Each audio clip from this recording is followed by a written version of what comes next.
They say the deadliest poison is the one that comes from your own blood. When those you carried in your womb turn against you, there's no deeper pain in the world. And that's how I learned that not all a mother's love can save a child who chooses to be lost. Good afternoon, my dears.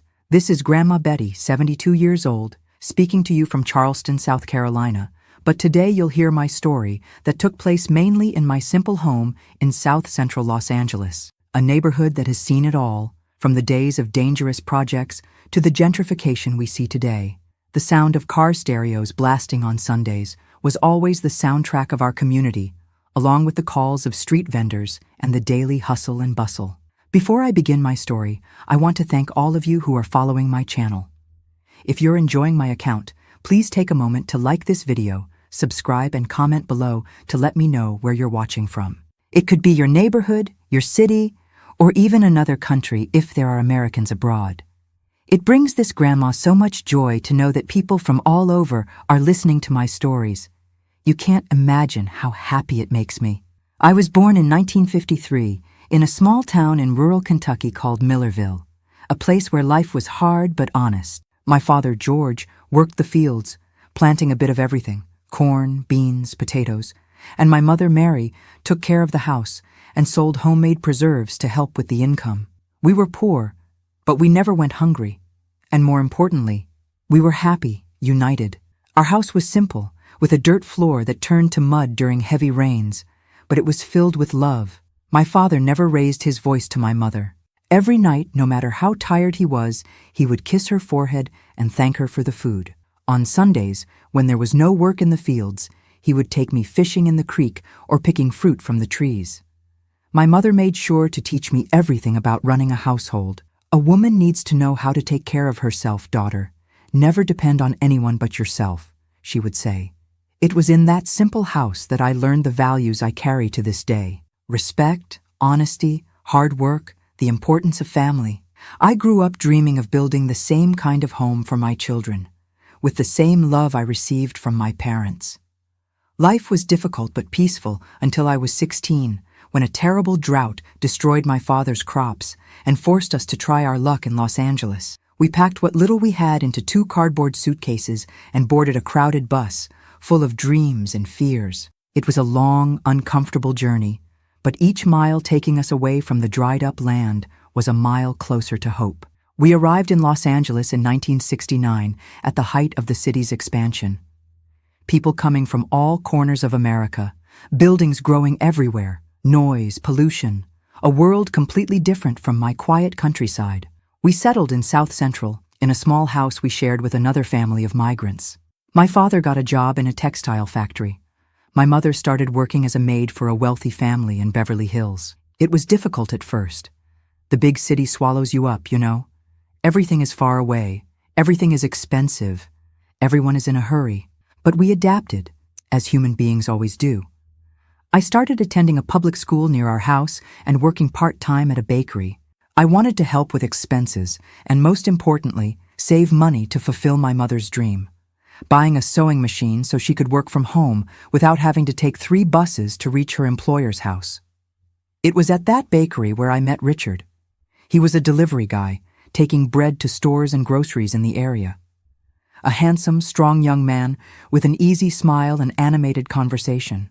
He was 22. I was 17. I fell in love with the way he looked at the world with optimism, even though he had grown up in the hardness of the projects. Richard never knew his father, was raised only by his mother who worked as a laundress. He only studied until 4th grade, but he had a natural intelligence, an ability to talk about any subject. "Betty, one day I'm going to give you a good life," he promised me during one of our first dates. "You'll never want for anything in our home."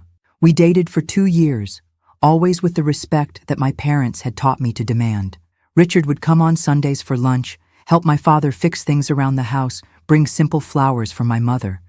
He won over my family the same way he had won my heart, with sincerity, hard work, and that smile that lit up any room. We married in 1972, in a simple ceremony at the neighborhood church. I didn't have a designer wedding dress or a fancy reception, but I had something much more important: my parents' blessing and the certainty that I was beside a good man. Our first home was a small apartment in South Central, which was much smaller then than it is today. We had just one room, divided by a curtain that separated the living room from the bedroom. The bathroom was shared with 4 other families, but it was our little corner, our beginning. Richard continued as a delivery man. I worked as a sales clerk in a clothing store. We saved every penny to improve our lives, always certain that better days would come. Our first son, Mark, was born in 1973. It was such a joy, a healthy baby with his father's eyes and, according to my mother, his mother's stubbornness. Richard cried when he held the boy for the first time, promising that he would be a present, loving father, different from the father he himself never had. "Our son will get an education, Betty," he would say while rocking the baby. "He'll be a doctor, an engineer, whatever he wants. He won't have to wake up at 4 a.m. to deliver bread like his dad." Our second son, Alex, came in 1975. Then Wesley in 1977, Frank in 1979, and Charlie in 1981. 5 boys, one after another, filling the house with noise, with life, with hope. With each birth, we expanded our apartment, adding a room, improving what we could. Richard got a better job at a cigarette factory, working long hours but earning a bit more. I left my job outside the home to take care of the children, but I sewed at home, doing small repairs for the neighborhood. In 1984, when we thought our family was complete, I discovered I was pregnant again. At 31, after 5 boys, our little princess Christine finally arrived. The only girl, the youngest, Daddy's favorite, who no longer hid the gray hair at his temples, the result of hard work to support that large family. "Now our family is complete," Richard said in the maternity ward, holding little Christine in his huge worker's arms, with a delicacy that contrasted with his size. "God gave us 5 soldiers and a princess. What more could we ask for?" The years went by, and life followed its normal course, with the difficulties and joys of any poor family from the inner city. The boys grew strong, smart, always together like a true brotherhood. Richard worked more and more, accepting overtime, side jobs on weekends, anything to give his children what he didn't have: new school uniforms, complete supplies, sometimes even a toy on special dates. My parents, now elderly, continued to be our foundation of values. They would come for lunch every Sunday, bringing homemade sweets for their grandchildren and stories from Kentucky to fill the afternoons. It was from them that I learned to raise my children with love, but also with clear boundaries. "A child raised without rules becomes a problem, Betty," my father would always say. "Love isn't just hugs and kisses. It's also teaching right from wrong." We followed this advice to the letter. Our boys grew up knowing they had to help at home, study, respect their elders. We all went to church together on Sundays, participated in community events, maintained that sense of united family that had been the foundation of my own upbringing. But life in South Central Los Angeles in the 80s and 90s wasn't easy. Violence was growing. Drugs were beginning to dominate the street corners. Organized crime was infiltrating communities. As much as we tried to protect our children, the reality around them was harsh, tempting, dangerous. The first signs of trouble began when Mark, our firstborn, entered adolescence. Suddenly, the studious and obedient boy started skipping classes, coming home late, responding with aggression. We tried to talk, to understand what was happening, but he closed himself off more and more. "It's just a phase," Richard would say, trying to reassure me.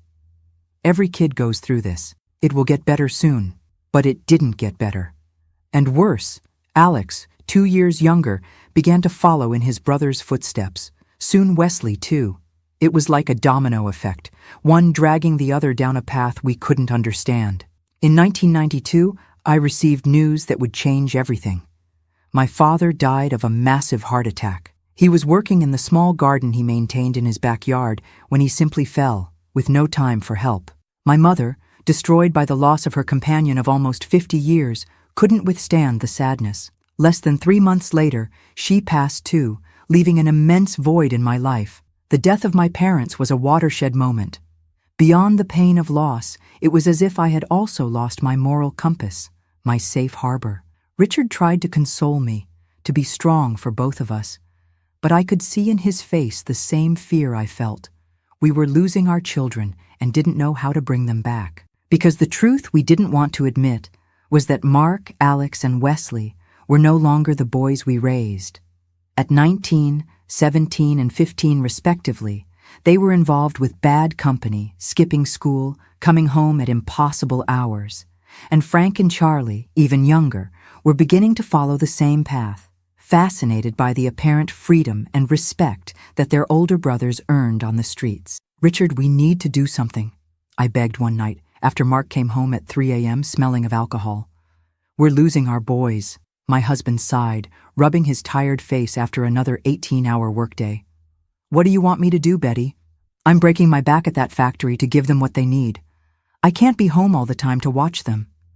"It's not about watching. It's about saving. I'm afraid of what might happen to them following this path." Richard tried. He really tried. Serious talks, punishments, even a few spankings for the younger ones when the situation called for it. But it was too late.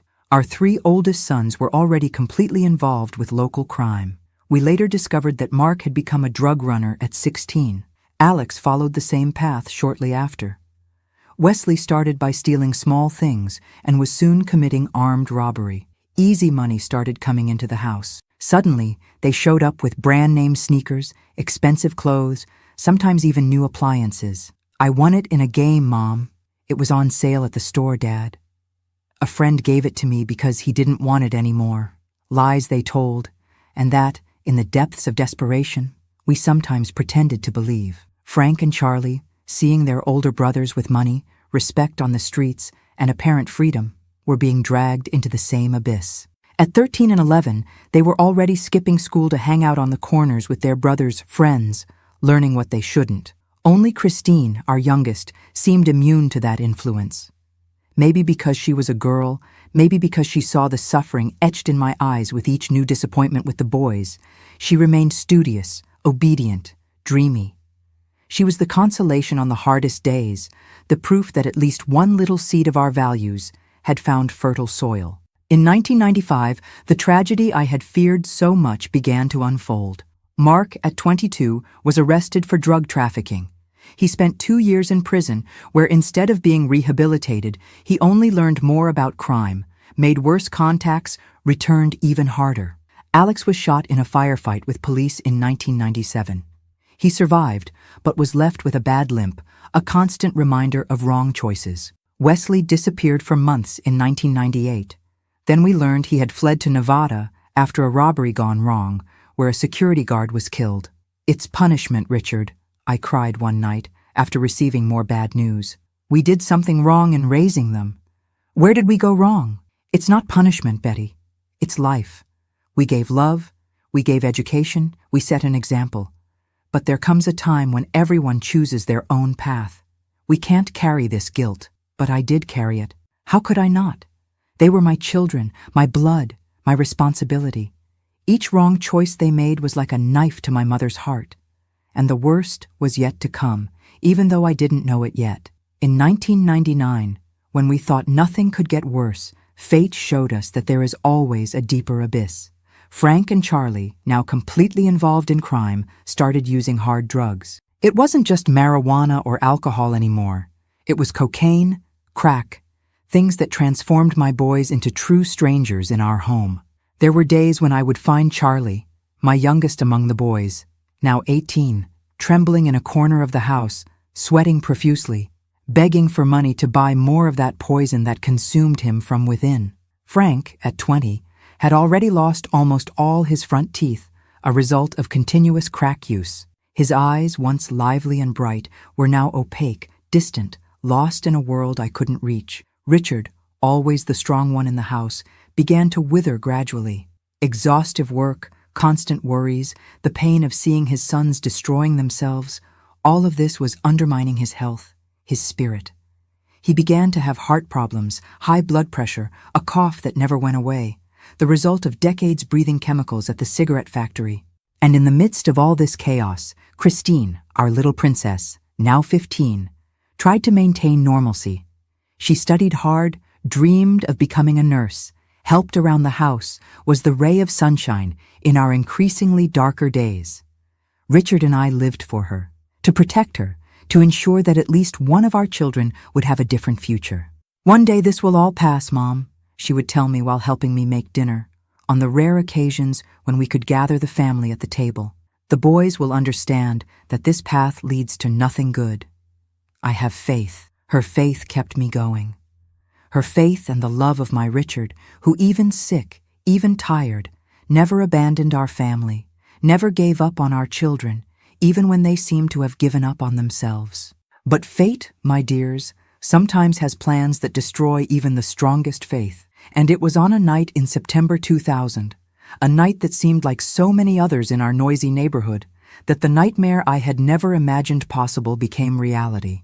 A night that would forever change the meaning of family, of love, of trust.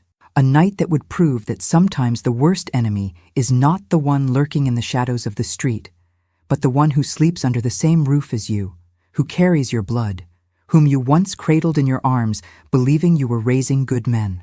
Sometimes I wonder if a mother's love has limits.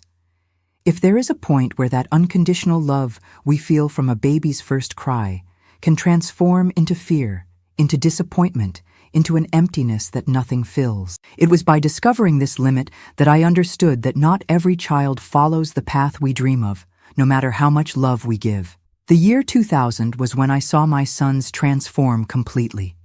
Mark, my firstborn, was already 27 and had been out of prison for a while. Many people say prison rehabilitates, but it was different with me. My son went in as a thief and came out a real criminal, with contacts, with worse ideas, with a hatred in his eyes that I no longer recognized. I remember that before being arrested, as wrong as he was going, he would still smile at me, still call me mommy in the rare moments of affection. After prison, it was like having a stranger living in my house. Alex, my second son, at 25, had that leg that wouldn't heal properly after the gunshot. He walked with a limp, in constant pain, and used that as an excuse to sink deeper and deeper into drugs. "It's to ease the pain, Mom," he would say, when I found crack pipes hidden around the room. As if there could be greater pain than seeing a child destroying himself and not being able to do anything. Wesley, at 23, after that escape to Nevada, came back even more dangerous. He was the smartest of the five. He always was. In school, when he still went, teachers said he had the potential to be whatever he wanted.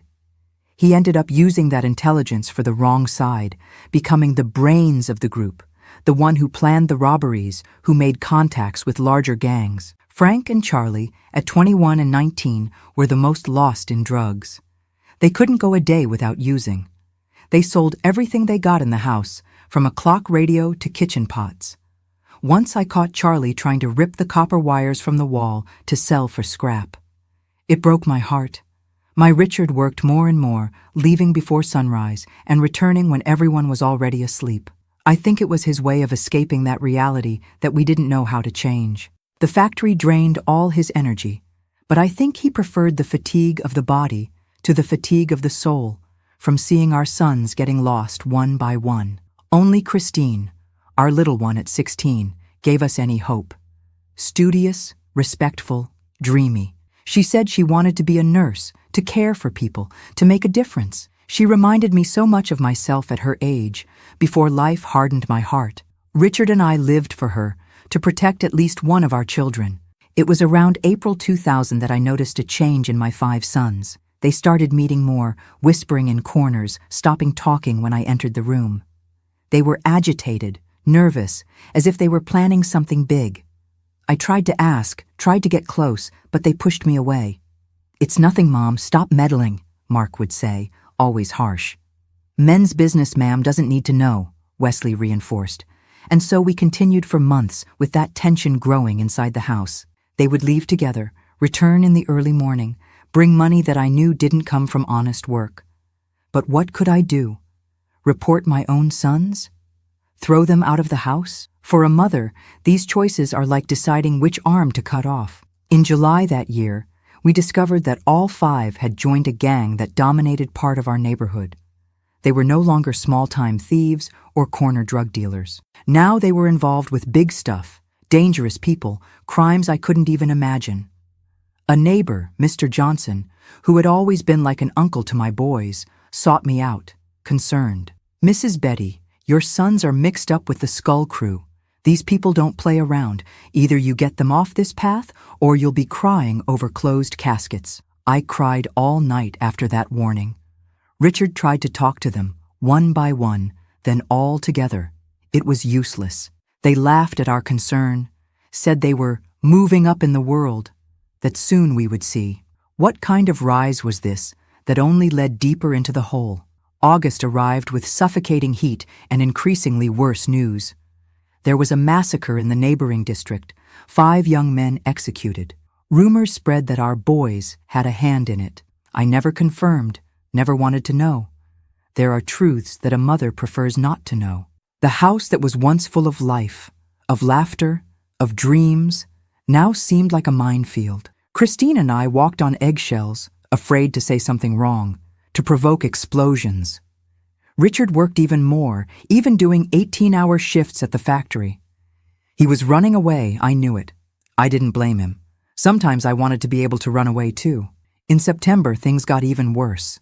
The boys started bringing friends home, people with dangerous looks, with guns poorly hidden in their waistbands. They transformed the back room into a kind of headquarters where they spent hours locked up, leaving only to eat or for their nightly operation. "Mom, I'm earning respect in the hood," Alex told me one afternoon, showing a thick gold chain he had bought.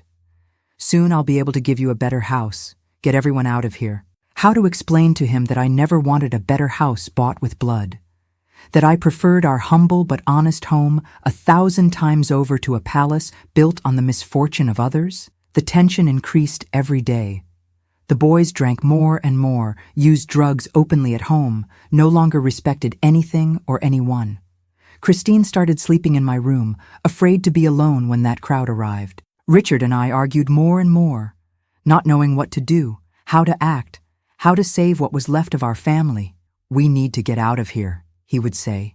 "Take Christine and start over somewhere else." "And abandon our sons?" I would reply, still clinging to that foolish mother's hope. "They can still change, Richard. I have faith." Faith. That little 3-letter word that meant so much to me. It was what made me get up every morning, what gave me strength to continue, to believe that one day my sons would return to being the boys I raised. I went to church every Sunday, lit candles, made promises, prayed until I lost my voice.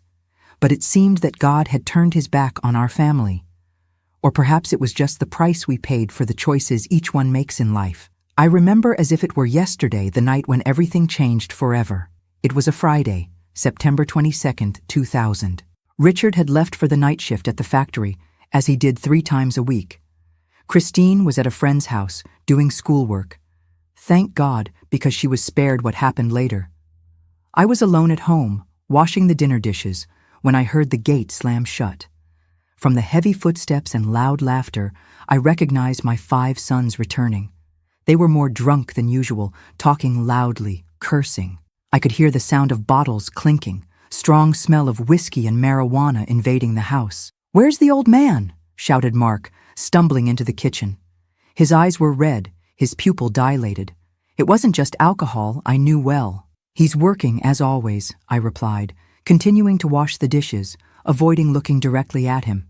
I learned it was better not to face them when they were like this. "And the princess? Mommy's favorite?" It was Alex who asked, laughing in a strange way that sent a chill down my spine. "At a friend's house, doing schoolwork. Should be back soon," I lied, wanting to protect Christine, keep her away from that heavy environment. All 5 entered the kitchen, surrounding me in a way they had never done before. I felt fear, a fear different from anything I had ever felt. It wasn't fear of what they would do to other people, it was fear of what they might do to me, to their own mother. "Don't you ever get tired, Mom?" asked Wesley, picking up a knife from the sink and playing with it between his fingers. "Don't you get tired of pretending we're a normal family? That Dad is an honest worker and you're a devoted housewife? All lies." "I don't know what you're talking about, son," I replied, trying to stay calm, feeling my heart racing. "We are a family." "Maybe not perfect, but—" "Family," interrupted Frank, laughing loudly. "What family? The one that Mr. Richard put in your head? The little house with the white fence, the studious children, all pretty? Wake up, Mom. Look where we live. Look what we've become."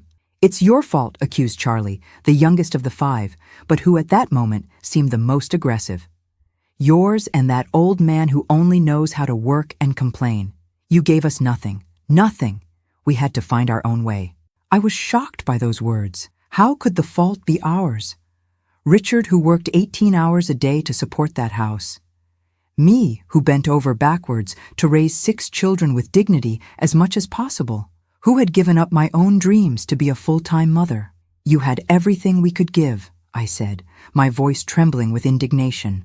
"A roof, food, school, love. If you chose this path, it was by your own choice, not because of us." That's when Mark, the oldest, slapped the table so hard it made the dishes jump. "Shut up! I can't stand hearing this talk of love, of family, of choices anymore. Life is hard, Mom. There's no room for stupid dreams." At that moment, for the first time, I didn't recognize my son. He was no longer the baby I breastfed, the boy I taught to walk, the teenager who, despite the problems, still showed glimpses of the good heart he had. He was a stranger, with hatred in his eyes, with contempt in his voice, with a contained violence that seemed about to explode. What happened in the hours that followed is something I try every day to erase from my memory. Something so terrible, so painful, so unimaginable that sometimes I wonder if it really happened or if it was just a horrible nightmare from which I never managed to wake up. They were completely out of their minds. They were no longer my sons. They were 5 men dominated by alcohol, by drugs, by the hatred they had cultivated over the years. And I, at 47, mother of 6, who had dedicated my life to raising those boys, found myself transformed into the target of a violence I never thought possible inside my own home by the hands of those I had carried in my womb. I tried to scream, tried to run away, tried to make them stop, remind them who they were, who I was. But it was like talking to walls, walls that closed around me, suffocating me, destroying me in ways no mother should ever experience. When they finally finished, they left the house laughing, as if nothing had happened, as if they hadn't just committed the worst of crimes. I was left lying on the kitchen floor, among broken dish shards and pieces of my shattered dignity, unable to believe what had happened. I don't know how long I stayed there. Maybe minutes, maybe hours. Time loses its meaning when your world collapses like that. I only know that at some point, I found the strength to drag myself to the bathroom, to try to wash what had no washing, to hide the marks that no water could erase. Christine arrived before Richard, thank God. When she saw me, she immediately knew something terrible had happened. I didn't need to say anything. She helped me take a bath, change clothes, lie down in bed. She was only 16, but at that moment she assumed the role of mother, taking care of me with a maturity that broke my heart. "It was them, wasn't it, Mom?" she asked softly, sitting on the edge of the bed, holding my hand. I couldn't answer, just let the tears roll. She understood the silence. "We need to tell Dad. We need to go to the police." I shook my head negatively, panicking just to think about it. How to tell my husband that his own sons had done that? How to report them to the police? How to transform that private nightmare into a public scandal? "I can't, daughter. Your father, he'll kill them." "Maybe that's what they deserve," she replied, with a harshness that didn't match her still girlish face. When Richard arrived, hours later, I tried to pretend everything was fine. I said I had fallen, that I had a headache, that I just needed to rest. But he knew me too well, knew how to read between the lines of my silence. "What did they do, Betty?" he asked, sitting beside me on the bed, his eyes tired from so much work now alert, concerned. I couldn't answer. How to put that horror into words? How to make my husband, father of those men, understand the monstrosity they had committed?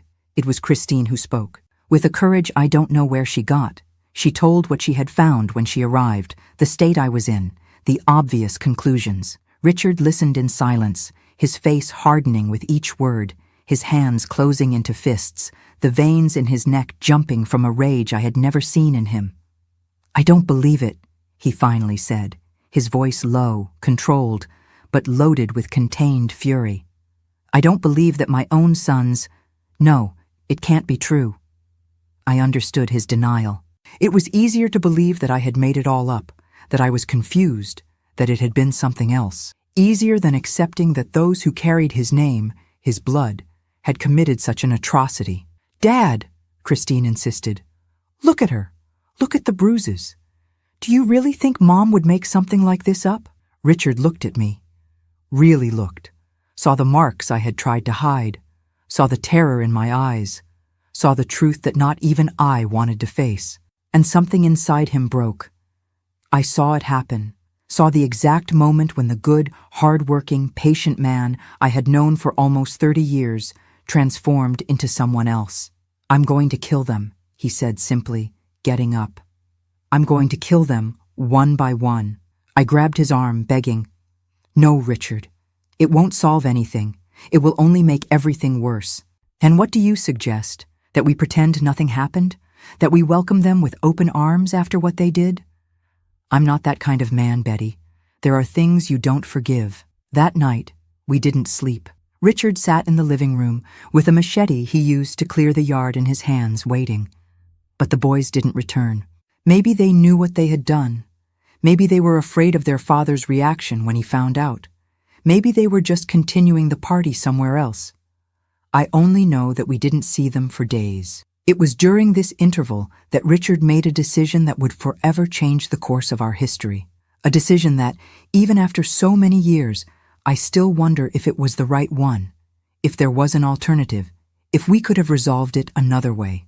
But as that old saying goes, when blood becomes poison, there is no antidote that can save you. And our blood, that which ran in the veins of our 5 sons, had transformed into the worst poison of all, one that destroys not only the body, but also the soul, the family, the trust, the love. A poison for which we were not prepared and that almost killed us all. There are times in a mother's life when it seems the world has stopped spinning, when time has frozen in such a terrible moment that you would give anything to go back, to have done differently, to have noticed the signs earlier. But the clock doesn't turn back, and we have to continue carrying wounds that not even time can completely heal. During the 3 days that followed that horrible night, I stayed between the bed and the couch, unable to do the simplest things. My body ached, but my soul bled even more. Christine, my girl of only 16, assumed the role of housewife, taking care of me, making food, trying to maintain some normality in that nightmare scenario. Richard seemed like a volcano about to erupt.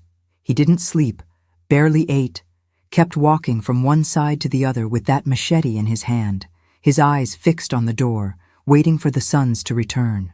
I had never seen my husband that way in almost 30 years of marriage. He had always been a calm, patient man who resolved everything by talking. But now it was as if he were another person. "Let's report them to the police," Christine insisted, sitting on the edge of the couch where I was lying. "What they did? It's a crime, Mom. It can't be left like this." I shook my head, unable to imagine reporting my own sons. How does a mother do that? How does she look into the eyes of a police officer and say that her own sons, whom she carried in her womb, whom she breastfed, whom she taught to walk and talk, committed such an atrocity? "Your daughter is right," Richard said, stopping his nervous pacing around the living room. "We can't leave it like this, but it won't be the police. I don't trust them. The police here in South Central serve whoever pays more. And our sons, they're involved with people who have dirty money to buy even a police captain. So what are we going to do?" I asked, feeling such great despair that it was as if I were drowning. "I'll solve it my way," was all he said, before leaving the house that morning of the 3rd day. Christine and I were left alone, the tension so heavy inside the house that we could barely breathe. It was the end of September 2000, but the heat seemed like midsummer, stifling, suffocating. Or perhaps it was just the weight of recent events that made the air unbreathable. "Dad's going to do something stupid," Christine murmured, looking out the window, following Richard until he disappeared around the corner of the street. I've never seen him like this. I wanted to say no, that her father was a sensible man, that he would never do something reckless, but I couldn't. Because deep down, I also feared what Richard might do in that state. He returned almost at dinner time, with a different countenance. The anger was still there, but now there was something else, a cold, calculated determination that frightened me even more than the fury of the previous days. "Pack your things," he announced as soon as he entered. "Just the essentials. We're leaving here tonight." "Leaving? To where?" I asked, confused. "Far away, to the countryside. I've arranged everything. A friend from the factory has a house in Bakersfield that he doesn't use. We can stay there until we find another place."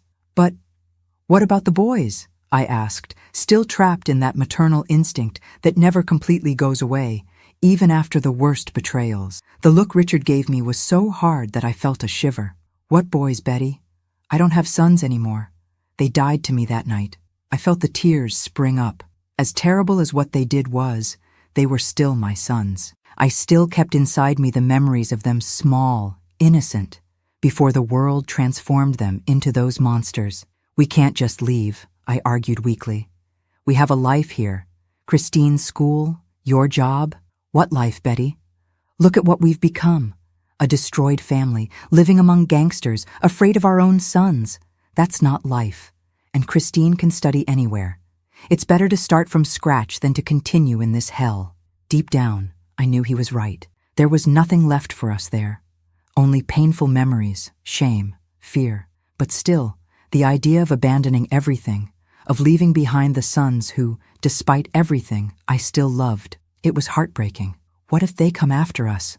I asked, fear tightening my chest. Richard sat beside me, holding my hands with a gentleness that contrasted with the hardness of his gaze. "They won't. I guarantee they won't." There was something in the way he said it that gave me chills. What had Richard done in those hours away from home? What had he planned? I wanted to ask, but at the same time, I didn't want to know. There are truths better left buried. That same night, with just 2 suitcases containing the basics, we left the house where we had lived for more than 20 years. The house where I raised my 6 children, where I laughed and cried, where I dreamed of a better future. We left like fugitives, in the middle of the night, leaving behind not only furniture and clothes, but also pieces of ourselves. A friend of Richard's from the factory was waiting for us in an old car a few blocks down. We got in silently, the silent tears running down my face, Christine's hand squeezing mine, seeking a strength that I didn't have to give. "Everything will be all right," Richard said when the car began to move away from the neighborhood. "We're going to start over, the 3 of us. Like a real family, the 3 of us, a real family." Words that should bring comfort, but that only accentuated the pain of loss. Because as much as I tried to deny it, as much as I knew it was necessary, we were abandoning 5 sons, 5 pieces of my heart that, even after everything, still beat for them. The trip to Bakersfield was silent, each one trapped in their own thoughts, in their own pains. Richard's friend respected our silence, driving focused, only occasionally looking in the rearview mirror as if fearing that someone was following us. We arrived in the early morning. The house was simple, in a rural area away from the city. It had 2 small bedrooms, a living room kitchen, and a bathroom. Nothing compared to our house in South Central, which despite being humble, was spacious, the result of years of expansions to accommodate the growing family. "It's not much, but it's safe," Richard's friend said, handing over the keys. "Nobody will find you here." In the first few days, we lived like zombies, performing the basic tasks of survival without really being present. Christine, always the strongest of us, was the first to react. She found a nearby school, enrolled, started making friends with the neighbors. Richard found work at a mechanics shop in town, thanks to the recommendation of the same friend who helped us escape. I was stuck in that limbo between the horror of the past and the emptiness of the present. I couldn't sleep well, woke up screaming in the middle of the night, was afraid to leave the house. Doctors call it post-traumatic stress. I called it personal hell. Richard tried to help me in his way. He brought wildflowers that he picked on the way back from work, prepared breakfast on Sundays, massaged my back when the pains were unbearable. But there was an abyss between us that we didn't know how to cross. An abyss made of unshared secrets, of unasked questions, of answers that perhaps we didn't want to hear. "We need to talk about what happened," he said one night, after Christine had already gone to bed. "We can't keep pretending it didn't exist." "I don't know if I can," I answered honestly. how to put that pain into words, how to name the unnameable. Not about that, he clarified, sitting beside me on the small porch of the house. About the aftermath, about what I did. I felt a chill down my spine. For weeks, I had avoided thinking about what Richard might have done in those hours when he left the house before our escape, about what it meant that our sons wouldn't look for. You don't need to tell me, I whispered, part of me wanting to preserve the image of the good and just man I knew, that I loved. Yes, I do, he insisted. His voice choked. I can't carry this alone, Betty. It's too heavy. And then he told me. With details that still haunt me in nightmares, he told how he sought out an acquaintance, a retired police officer who did special services in the neighborhood. How he paid with our savings of years for him and other men to give our sons a scare. Not to kill, Richard made sure to make this clear, but to ensure that they would never bother us again, that they would never discover where we were. They were beaten badly, he admitted, his hands trembling as he lit a cigarette, a vice he had abandoned years ago and now resumed. The police officer said they won't walk straight for a good while, and he made it very clear that if they ever try to look for us, the beating will be much worse. I remained silent, absorbing that information.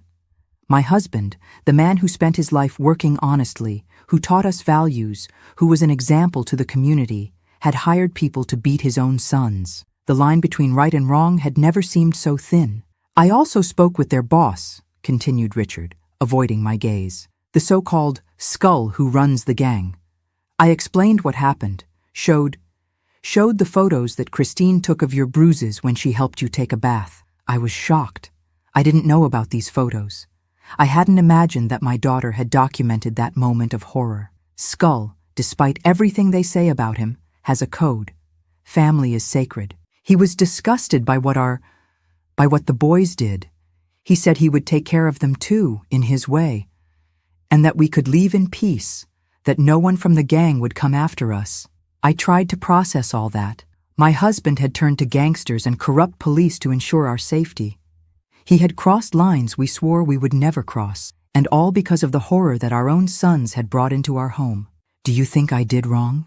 He finally asked, the vulnerability in his voice taking me by surprise. Richard, always so sure, so decided, now seemed like a boy seeking approval. What could I say?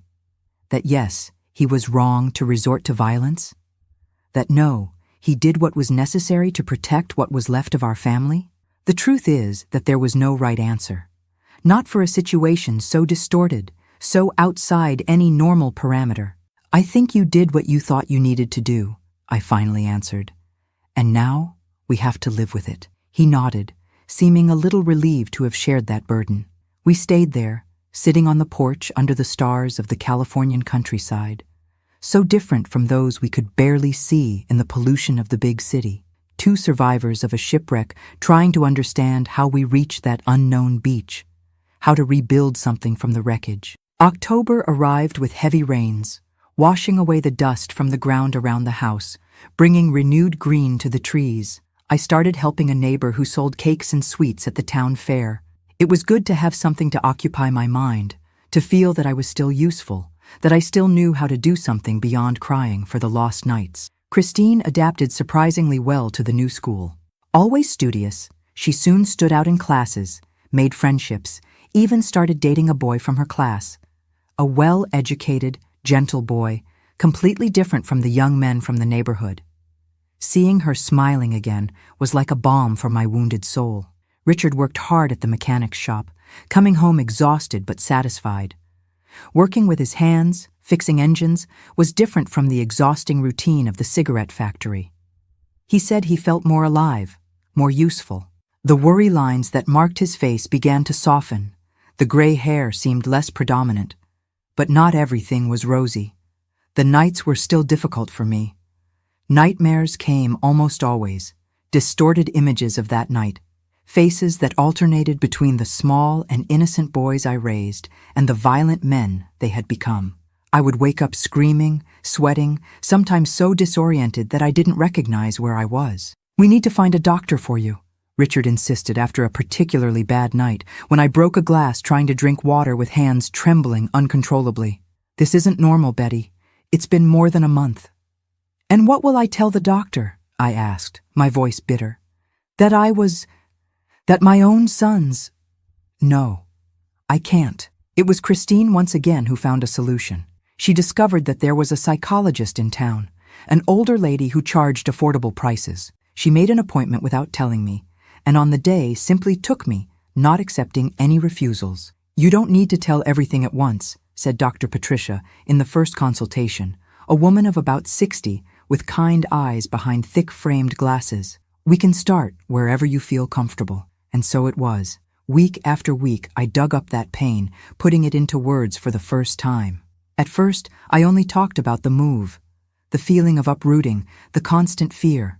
Then, gradually, I began to tell about the sons, about how we lost them to crime, to drugs, to violence. It took me almost 3 months to be able to talk about the night that made us flee. When I finally told, I cried so much that I thought I would dehydrate. Dr. Patricia just listened, without judgment, without exaggerated shock, just with a silent compassion that was exactly what I needed. "What happened to you is something no mother should go through," she said, when I managed to calm down. "And there is no instruction manual for dealing with this kind of trauma, but I can promise one thing. It will get better. Not today, not tomorrow, maybe not even in the coming months, but it will get better." I wanted to believe her.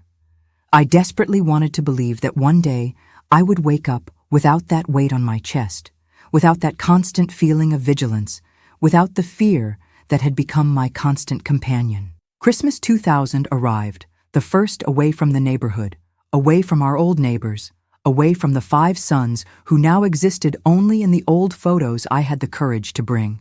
We made a simple dinner: roast chicken, rice, stuffing, the chocolate cake that Christine learned to make. We exchanged modest gifts, bought with the little we managed to save.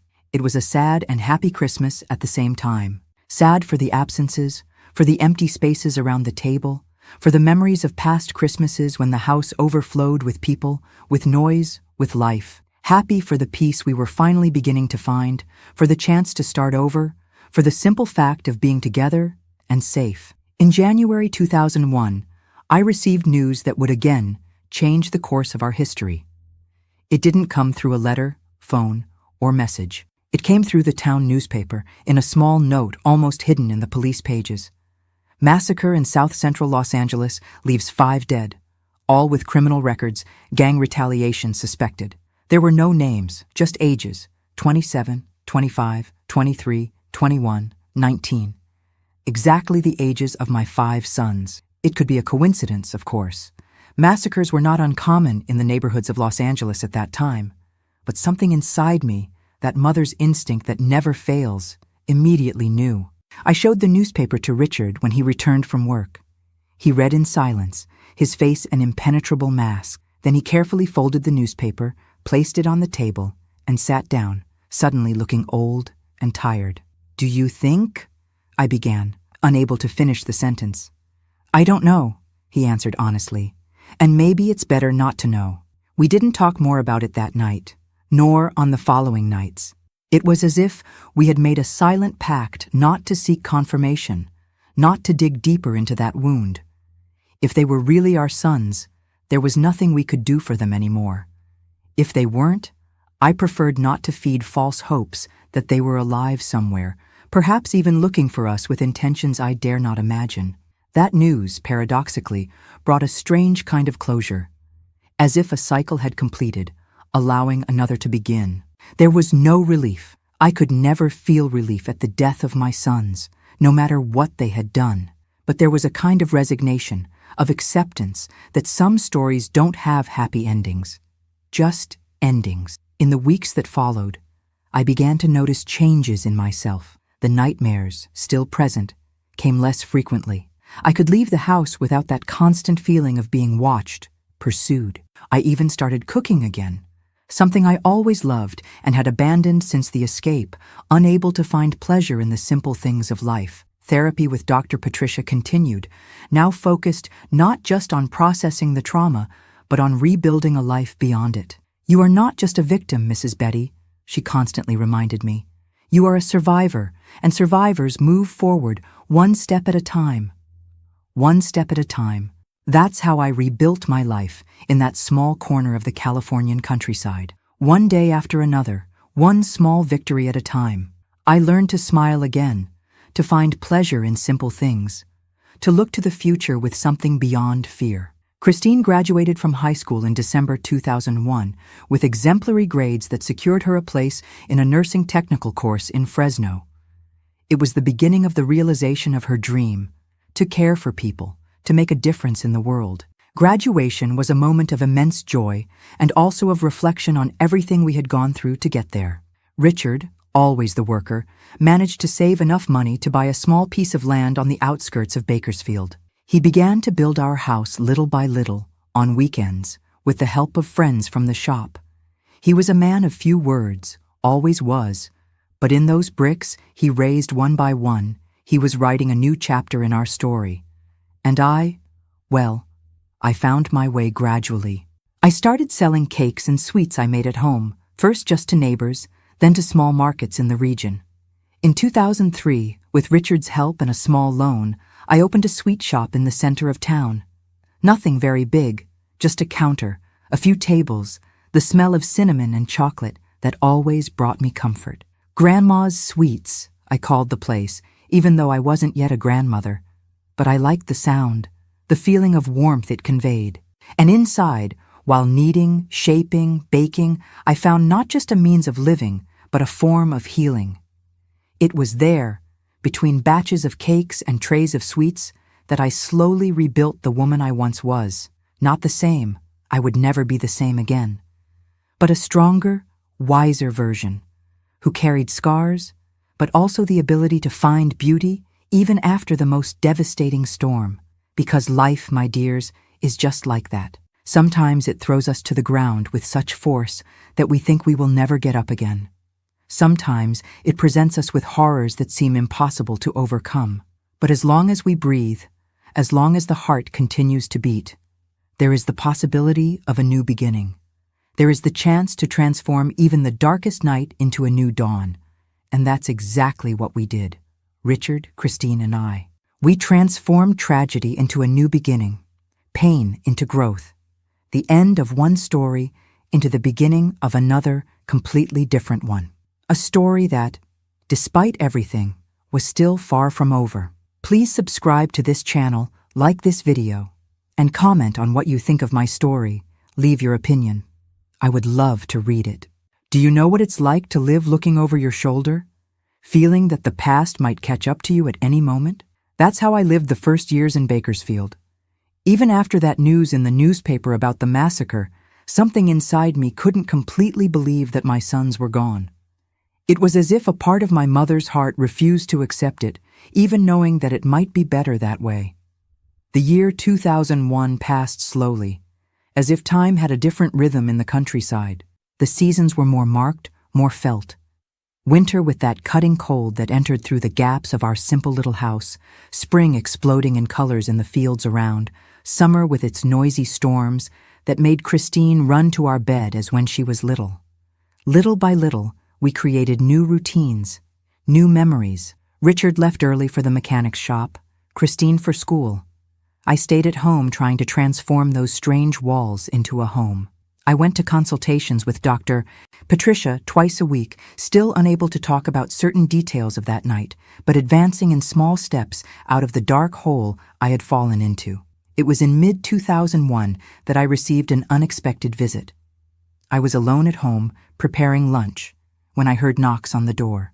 My heart immediately raced, a reflex of the fear that still dominated me. Who could it be? Very few people knew where we lived. "Who is it?" I asked, without opening. "Mrs. Betty? It's me, Mr. Johnson, your neighbor from South Central."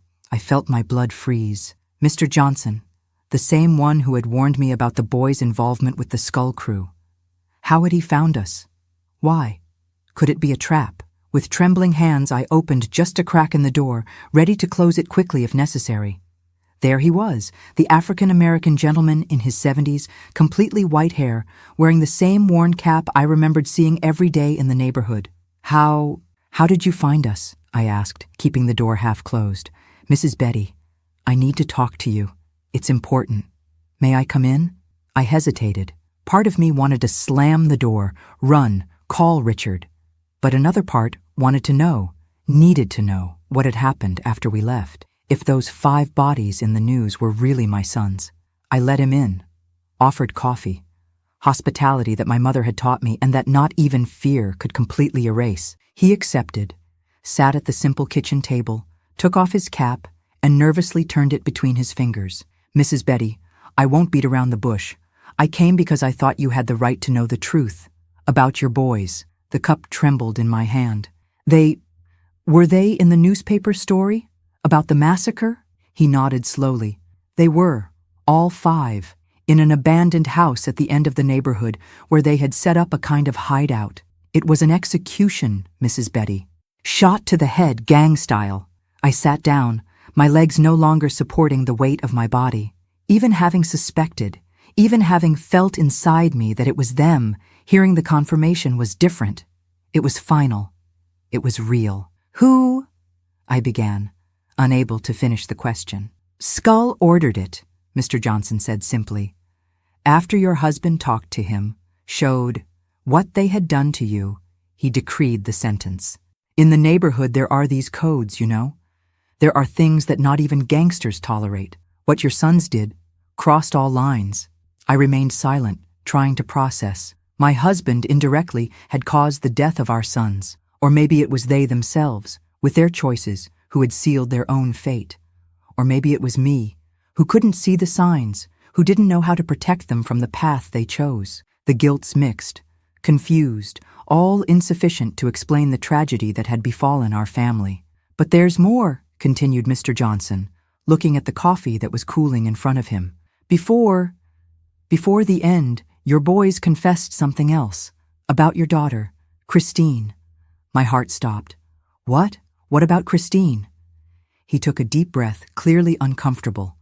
Mrs. Betty, they confessed that they had also hurt her. Several times. When neither you nor Richard were at home, the world seemed to collapse around me. No, not this. My girl, my little princess, the only ray of light that was left. They couldn't have done this to her too. It was too monstrous, too painful to absorb. It can't be, I whispered, grabbing the edge of the table with such force that my knuckles turned white. She would have told me. I would have noticed something. Victims don't always tell, Mrs. Betty. Out of shame, out of fear, out of not wanting to hurt those they love.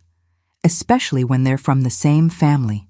Mr. Johnson spoke with a sad wisdom, as if he knew that story from personal experience. I thought you needed to know. So you could help the girl. After Mr. Johnson left, refusing money for the return trip, saying only that he owed this to us, I stayed for hours sitting in that kitchen, his words echoing in my mind. Christine, my little one, carrying such a terrible, such a painful secret, alone. Protecting me when it should have been me protecting her. When she arrived from school, I observed her with new eyes. The way she startled at sudden noises, how she avoided certain topics, how she had frequent nightmares that we attributed only to the trauma of having found me that night. Everything made a terrible sense now. Did something happen, Mom? She asked, noticing my fixed gaze. You look so pale. We need to talk, honey, I said softly, indicating the chair across from me. About your brothers. She froze, the color draining from her face. What about them? I received a visit today. From Mr. Johnson, from the neighborhood. I saw the panic in her eyes, her breathing accelerating. And what did he want? To confirm that it was indeed your brothers who died in that massacre, and to tell other things. Things they confessed before dying. Christine dropped the backpack she was still holding. A single tear ran down her young face, and in that tear, I saw the confirmation that my mother's heart didn't want to accept. Oh, honey, I murmured, rising to embrace her. Why didn't you tell me? Why did you carry this alone? She collapsed in my arms then, like a dam that finally breaks after holding too much pressure for too long. Between sobs, she told everything. The threats, the fear, the shame, the guilt for not having done anything to protect me on that last night.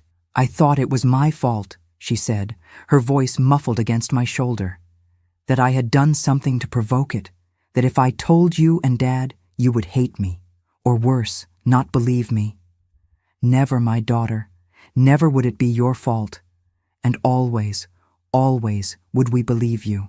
We stayed like that, embracing, crying, for how long I can't say. Two women broken by the same tragedy, carrying different but equally deep wounds. When Richard arrived and found the scene, he didn't need many explanations. Somehow, he already knew. Or maybe he just suspected, but never had the courage to confront the possibility. We'll find another psychologist for you, I said to Christine that night when she finally managed to calm down. Someone specialized in this type of trauma. She nodded, seeming simultaneously relieved at no longer having to carry the secret and frightened by the prospect of talking about it with a stranger.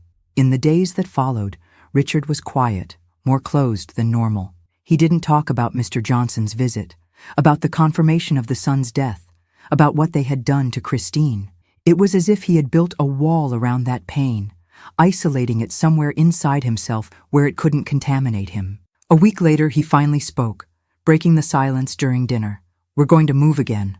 I looked at him, surprised. What do you mean? To where? Farther away. Another state, maybe. California has too many memories, too many ghosts. We need a real fresh start. Part of me wanted to protest. We had just settled. Christine was in school. I was beginning to feel less lost. But another part understood perfectly. Every corner of Bakersfield now seemed haunted by what we had discovered, by Mr. Johnson's revelations, by the shadow of those 5 sons who had transformed into monsters. Where to? I asked simply. I thought of South Carolina. Charleston, maybe. I have a cousin there, works in a metalworking factory, said I can easily get a job. Christine, who until then listened in silence, spoke for the first time. Can I finish the semester here? I'm almost completing some important courses. Richard nodded. Of course, honey. We're not going to run out like last time. We're going to plan. Do things right. That's how, in January 2002, we again loaded our few possessions and set out for another fresh start. This time, there was something different in the air. It wasn't just the desperate escape of the first time. It was a considered decision, a movement toward something, not just away from something. Charleston welcomed us with its mild climate, its tree-lined streets, its organization typical of Southern charm. So different from the Los Angeles neighborhood, so different even from Bakersfield. A new world where no one knew our history, where we could just be an ordinary family trying to rebuild life. Richard got the job at the metalworking factory, as expected. The salary was better than at the mechanic's shop. The benefits included health insurance, something we had never had before. Christine enrolled in the local nursing technical course, determined to follow her dream despite all the traumas, all the difficulties. I, hesitant at first, ended up finding my place again among ovens and sugar. A small confectionery in the center of the city was looking for someone with experience. I didn't have much, just what I learned from my mother and the little I practiced in Bakersfield. But the owner, an elderly Southern lady named Mrs. Williams, liked my manner, my willingness to learn. Making sweets is like making happiness, Mrs. Betty, she would tell me. It doesn't have to be perfect. It needs to be made with love. And so, among frostings and puff pastries, between the aroma of cinnamon and the warmth of the ovens, I was rebuilding not just my professional life, but also my soul. Each sweet that came out perfect was a small victory over the past, proof that I was still capable of creating beauty after so much ugliness. Christine started seeing a psychologist specialized in traumas like hers, Dr. Marina, a young woman but with wise eyes who seemed to have been born for that profession. The first months were difficult. Christine returned from the sessions emotionally exhausted, sometimes unable to talk about what she had discussed. But gradually, like a flower that slowly opens after winter, we saw our girl re-emerge.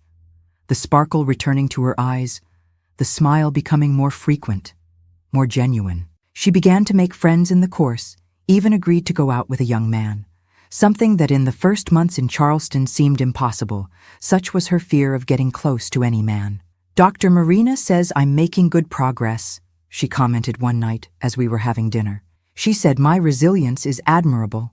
Richard, who smiled less since he learned what happened to his daughter, reached out across the table and squeezed her hand. You've always been the strongest of all of us, honey, since you were little.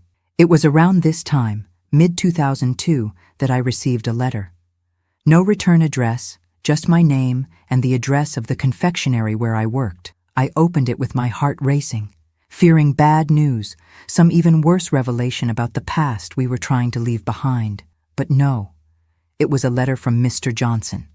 Brief, written with the shaky handwriting of someone not used to writing much.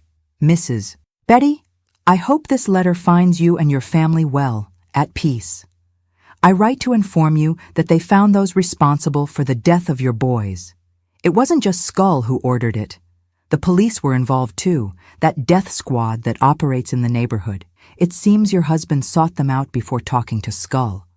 I'm not telling this to bring more pain, but I thought you deserved to know the whole truth.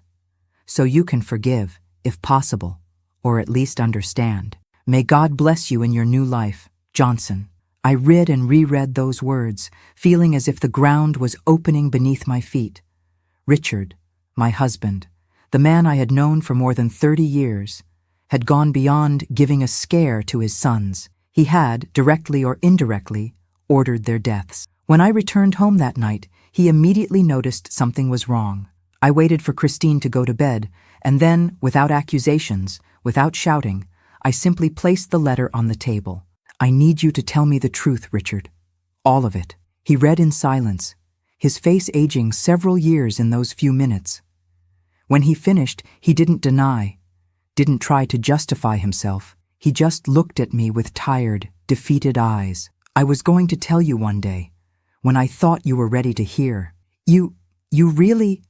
I couldn't finish the question. I didn't give the order directly, he said, his voice low, controlled. But when I talked to that police officer, when I showed the photos, I knew what would probably happen, and I did nothing to prevent it. Maybe deep down it was what I wanted. Our sons, Richard, our boys. They stopped being our sons the moment they did what they did to you, to Christine. His voice trembled slightly when mentioning our daughter. They were no longer the boys we raised, Betty. They were something else, something I don't recognize, don't know how to name.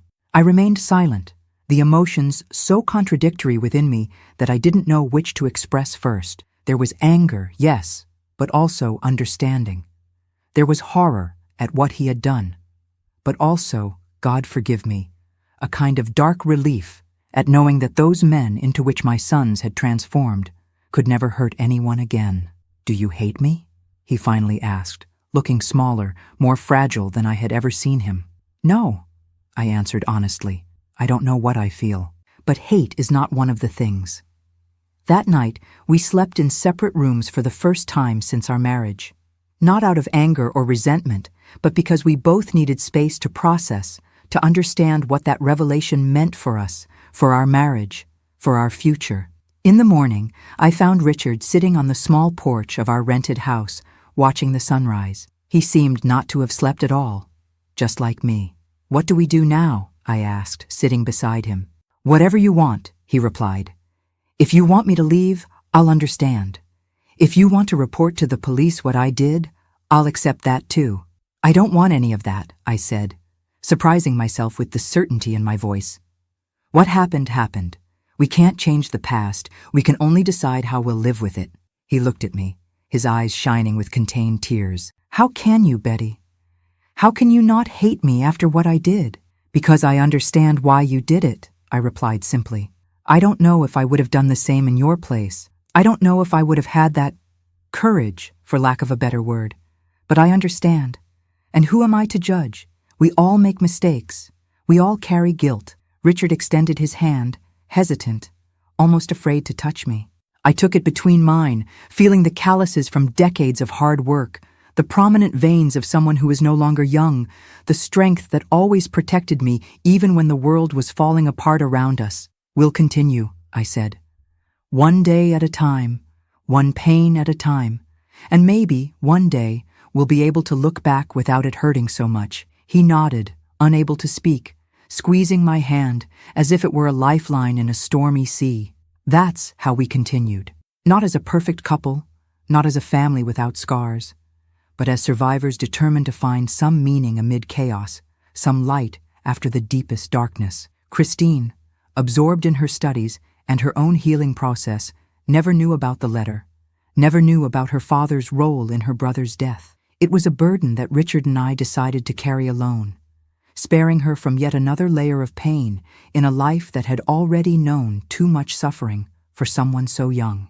Months turned into years. Charleston ceased to be just a refuge and became home.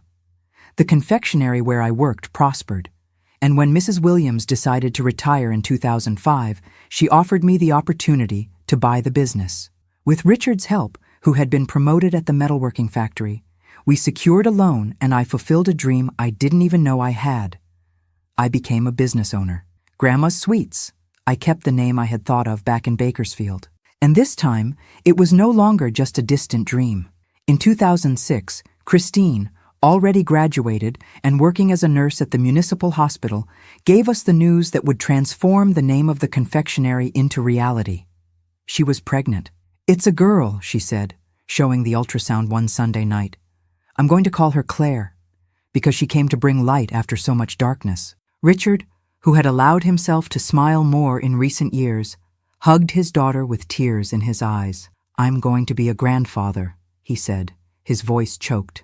Who would have thought? Claire was born on a spring morning in 2007, filling our lives with a love so pure, so intense, that it sometimes seemed almost painful. Holding her in my arms was like holding the future, the promise that life, despite all its cruelties, still holds moments of indescribable beauty. Seeing Christine as a mother, gentle, protective, strong, was a confirmation that we had succeeded. Despite everything, despite the losses, the pain, the mistakes, we had reached the other side, not whole, not without scars, but alive, present, capable of loving and being loved. In 2010, when Claire was 3 years old and running through the confectionery enchanting customers with her easy laugh, I received another letter without a return address. This time, it was even briefer. "Mrs. Betty, Mr. Johnson passed away yesterday. He asked to let you know. He said he died in peace, knowing you were all well. May God bless you. A friend." I cried for that man I barely knew, but who had been an important bridge between the past and the present, who had had the courage to bring painful truths when it would have been easier to leave them buried. Because of him, because of his honesty, Christine had received the help she needed. Because of him, Richard and I were able to face the truth about what had happened to our sons. In his honor, I created a new dessert at the confectionery, Johnson's Truffle, made with dark chocolate on the outside and a sweet coconut filling on the inside. Like him, a tough exterior hiding a good heart. Justice, my dears, doesn't always come as we expect. Sometimes it doesn't come through courts, judges, prison cells. Sometimes it comes in the form of small moments of redemption, opportunities for new beginnings, unexpected encounters that change the course of our story. I don't know if what happened to my sons was justice. I don't know if what Richard did, directly or indirectly, can be called justice. I only know that at that crossroads between fear and whatever justice is, we chose the path that allowed us to keep living. Not without pain, not without doubts, but with the certainty that even in the darkest nights, even in the most difficult moments, there exists the possibility of a dawn.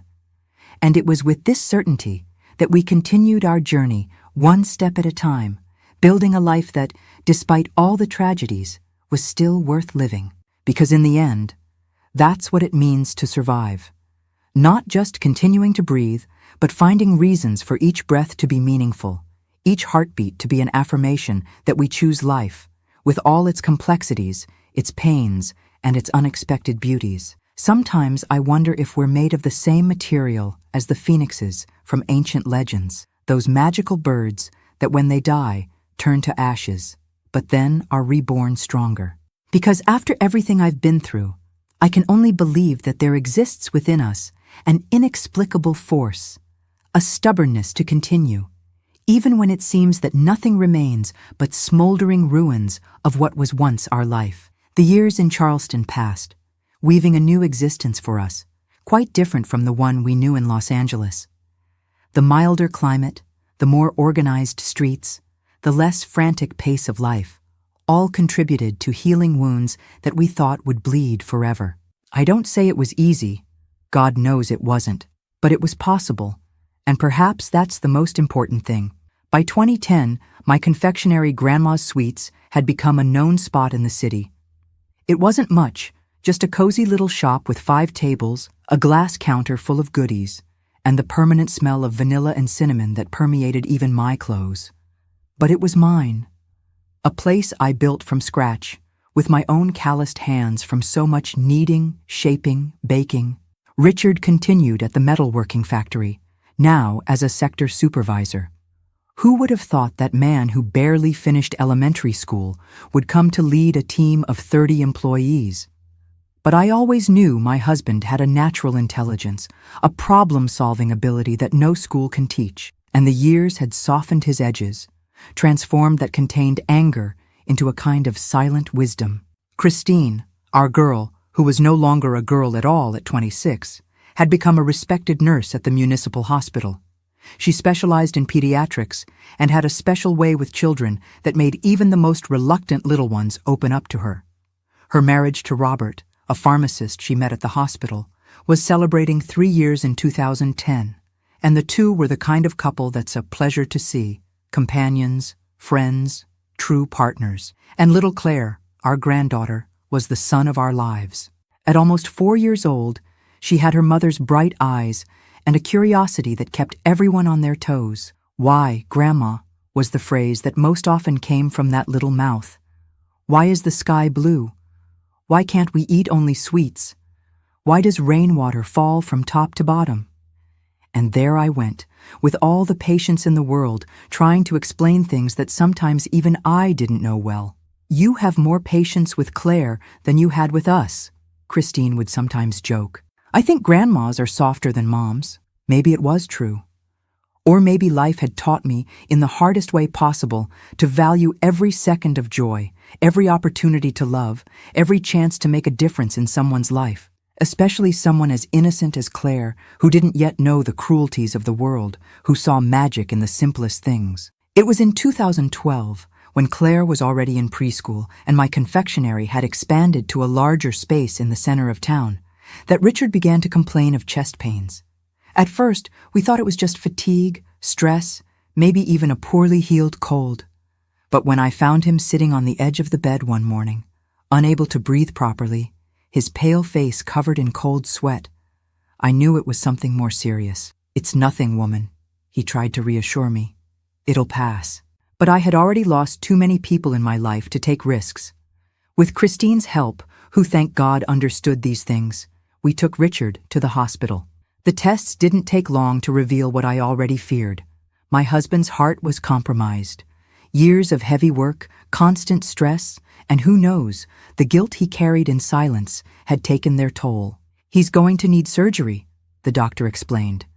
"The main artery is almost completely blocked. It's a miracle he hasn't had a heart attack yet." Miracle. A strange word to describe our life after everything we'd been through. But perhaps that's exactly what it was, a series of small and large miracles that allowed us to get there, to survive, to rebuild something from the ashes of what we had lost. The days leading up to the surgery were a test of faith. Richard, always so strong, seemed to have aged 10 years suddenly. He would sit on the porch of our house for hours, looking at the horizon as if saying goodbye. One night, I found him crying alone in the bedroom, something I had never seen in almost 40 years of marriage. "What is it, old man?" I asked, sitting beside him on the bed. "Are you afraid of the surgery? The doctor said the chances are good." He shook his head, wiping away the tears with the backs of his calloused hands. "It's not that, Betty. It's that, if I die, I wanted to know if you forgive me. For everything." I knew exactly what everything he was referring to. It wasn't just the occasional harshness of our relationship, the normal arguments of any couple. It was that decision made so many years ago, in those terrible days after the night when our sons transformed into monsters. The decision that, directly or indirectly, had sealed their fate. I took his hands in mine, feeling the new fragility in those fingers that had always been so strong. I have nothing to forgive, Richard. You did what you thought you needed to do to protect what was left of our family. You weren't the only one to make difficult decisions back then. We all made choices we'll carry for the rest of our lives. He looked at me with teary eyes, and I saw there the same man I fell in love with at the bakery so many years ago. Not Richard hardened by difficulties, not the father devastated by his son's betrayal, not the man capable of crossing lines we swore never to cross. Just Richard, with his enormous heart, his fierce loyalty, his love that despite all the trials never wavered. I love you, you know, he said, his voice breaking. I always have, even in the worst moments. I love you too, you fool. And everything will be fine with this surgery, because we still have a lot ahead of us. Claire wants us to go to her graduation someday, and I want to see you dancing at her wedding too. He smiled, and in that smile there was a piece I hadn't seen in a long time. The surgery was long, 7 hours that seemed like 7 decades. I stayed at the hospital the whole time, alternating between praying fervently and remembering to breathe. Christine stayed with me, holding my hand in the most difficult moments, forcing me to eat something when my stomach complained. When the doctor finally appeared, his tired face, but with a small smile, I felt my legs weaken with relief. Everything went well, Mrs. Betty. Your husband is a warrior. He'll need care, rest, changes in lifestyle, but we have good reasons to believe he'll have many years ahead. Recovery wasn't easy. Richard, used to working since he was 12, didn't know how to stay still. He complained about the restrictions, the salt-free diet, the medications he had to take at strict times. But gradually, he accepted that he needed to take care of himself if he wanted to see our granddaughter grow up. In 2013, when he was more recovered, we decided it was time to fulfill an old dream. Visit the homeland, Kentucky. Not Millerville, the small town where I was born. I was afraid of the memories that might resurface, of the ghosts of the past that might still wander those dusty streets. But Louisville, Lexington, Frankfort, historic cities I had always wanted to visit and never had the opportunity. It's our delayed honeymoon, joked Richard as we boarded the bus, holding hands like 2 lovesick teenagers. Those 15 days traveling through the Kentucky hills were a balm for our souls. Away from the routine, away from responsibilities, away even from the painful memories that still occasionally haunted us, I rediscovered the pleasure of simply being alive, of waking each morning next to the man I chose, of tasting different foods, of marveling at the beauty of century-old churches and stone streets that told stories of times we couldn't even imagine. We should have done this before, I commented one night, sitting in the main square of Lexington, drinking hot coffee while watching the movement of tourists. Traveled more, enjoyed more. It's never too late, Richard replied, squeezing my hand. And maybe we needed to go through everything we went through to get here, to value these moments as they deserve. We returned to Charleston renewed, with a different energy. Richard, even retired due to health issues, found a new purpose helping at the confectionery. Who would have thought that those hands accustomed to dealing with metal and heavy machinery would have such skill for decorating cakes and making delicate pastries? But he did. And more than that, he loved the contact with customers, telling stories to the children who entered with wide eyes at the sight of so many sweets. In 2015, when Claire was already 8 years old, we received the news that would complete our family. Christine was pregnant again, this time with a boy. Robert, the father, could hardly contain his happiness. We're going to call him Gabriel, Christine announced during a Sunday lunch, because it's the name of a guardian angel. I felt a tightness in my chest hearing the name. Not because it was the name of an angel, but because it inevitably reminded me of the other sons, those I had lost in such different, such painful ways. Were they angels now? Had they found peace, redemption, forgiveness in whatever exists beyond this life?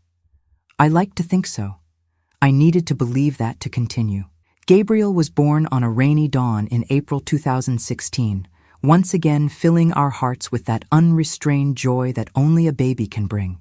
Claire, now a proud older sister, seriously assumed the task of protecting and teaching her little brother. "I'll take care of him, Grandma," she told me with the wisdom of her 9 years.